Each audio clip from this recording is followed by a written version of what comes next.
Welcome my YouTube channel. अस्सलाम वालेकुम दोस्तों, उम्मीद करता हूँ कि आप सभी खैरियत से होंगे। कड़वे मगर सच्चे अक़वाल जिसमें आजिज़ी होती है वो एक दिन ज़रूर बुलंदी को पहुँच जाता है।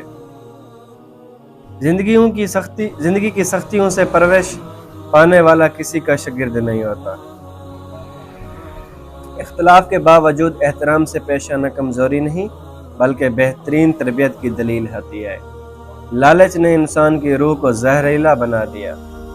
किस कदर ताकतवर होता है वो शख्स जिसके खिलाफ एक दूसरे से नफरत करने वाला भी इकट्ठे हो जाते हैं। किरदार की आजमाइश ताल्लुक ख़त्म होने के बाद शुरू होती है। किसी की राय को बगैर सबूत के तस्लीम कर लेना बेवकूफ़ी है।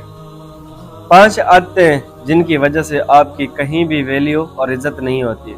लोग आपको टिश्यू की तरह इस्तेमाल करके छोड़ देते हैं।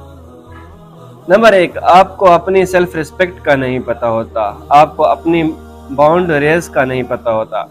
आप लोगों को और वैल्यू के करते हैं जिसकी वजह से लोग आपको यूज़ करके चले जाते हैं।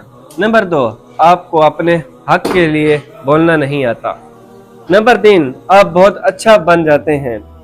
ज़्यादा अच्छा बनना छोड़ दें क्योंकि लोग कभी भी आपसे खुश नहीं होते। अच्छा बनने के चक्कर में आप भूल जाते हैं कि आप कौन हैं और आप क्या चाहते हैं और लोगों के हिसाब से ज़िंदगी गुजारना शुरू कर देते हैं बजाय अपने हिसाब से ज़िंदगी गुजारने के। उस तरीके से आप नफसियाती मसाइल का भी शिकार हो जाते हैं।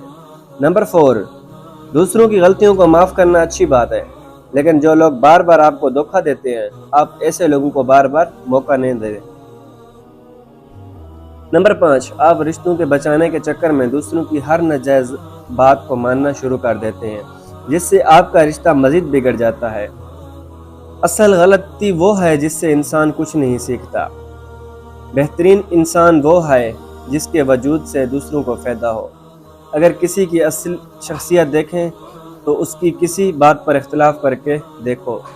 किसी शख्स का दिल इतना ना दुखाओ कि वो अल्लाह के सामने तुम्हारा नाम लेकर रो पड़े, क्योंकि टूटे हुए दिलों से निकली हुई आह अर्श तक जाती है। सब्र की 2 सूरतें हैं, जो तुम्हें पसंद ना आए वो उसे बर्दाश्त करो और जो पसंद हो उसका इंतज़ार करो। वो शख्स जो खुशकिस्मत है जिसके लिए कोई रोए, लेकिन वो शख्स बदकिस्मत है जिसकी वजह से कोई रोए। किसी का बुरा कहने से इंसान बुरा हो जाता है और ना कि किसी के अच्छा कहने से इंसान बेहतर होता है। हर शख्स अपना ज़र्फ़ होता है। किसी को माफ़ कर देना आपकी ताकत है क्योंकि जुर्म इंसान को गुलाम बना देता है। वो शख्स सबसे बड़ा मुनाफिक है जो तुम्हारे सामने तुम्हारी तारीफ़ करे लेकिन तुम्हारी पीठ पीछे तुम्हारी इज़्ज़त की धज्जियाँ उड़ा दे। इंतज़ार की अज़ियत के बाद ही तो यकूब अलैहिस्सलाम को यूसुफ अलैहिस्सलाम से मिलवाया गया था। जिसे सज़ा समझ रहे हो उसी देरी में तुम्हारे लिए बेहतरी छुपी है। जब लोग आपके मियार को नहीं पहुँच पाते तो फिर वो आपको किरदार पर उंगलियाँ उठाने लग जाते हैं। हर चीज़ का सदका है और अक्ल का सदका ये है कि जहल की बात को बर्दाश्त करो। जब इंसान अपने रब पर उस कदर भरोसा कर लेता है कि उसके अलावा कोई भी उसकी ज़रूरियात पूरी करने वाला नहीं, तो अल्लाह भी अपने बंदों को मायूस नहीं लौटाता।